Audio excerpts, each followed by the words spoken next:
Bugs Bunny et Mickey, l'un en face de l'autre, en pleine chute libre, s'échangent quelques répliques complices, comme deux vieux potes soudainement réunis.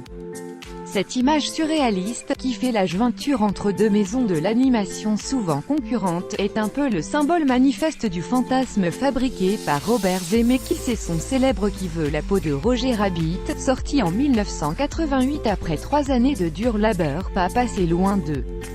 l'annulation à de multiples reprises. Le film aura connu un succès merveilleux à sa sortie, asseyant non seulement la prise de pouvoir de Zemeckis comme nabab du divertissement mais aussi celle de Spielberg comme producteur de génie, dans une association qui répondait à une autre fantaisie du temps.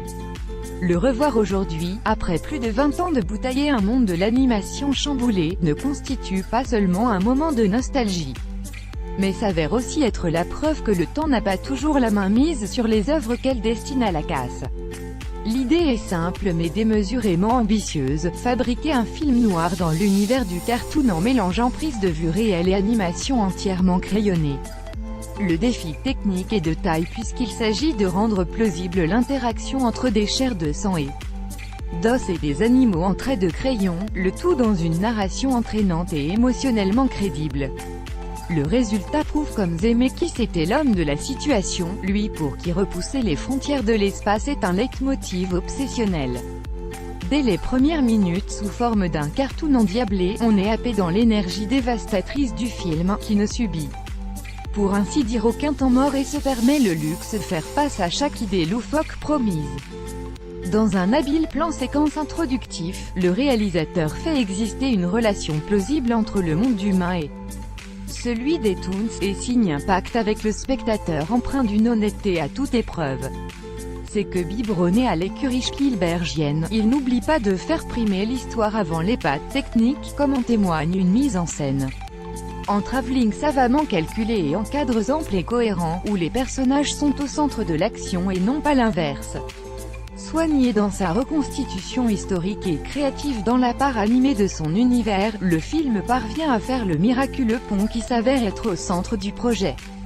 Toujours avec cette ambition première de livrer un film noir perverti, où les Toons peuvent être soit une plantureuse Gilda animée soit des truands à l'inouïe perversité. Au milieu de tout cela, le duo formé par l'irascible Bob Hoskins et l'incontrôlable Roger Rabbit fait des merveilles, leur opposition de caractère produisant moult joutes verbales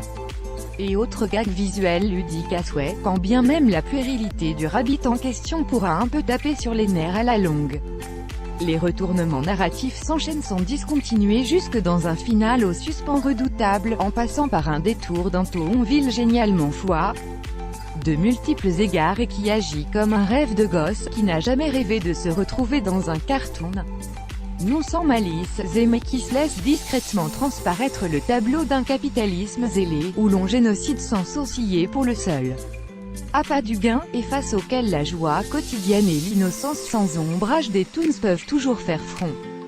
On pourra même y voir la défense enflammée d'une certaine classe de divertissement, puisque Roger Rabbit est bien de cette veine de blockbuster qui ne cédait rien à la facilité et au raccourci bon marché.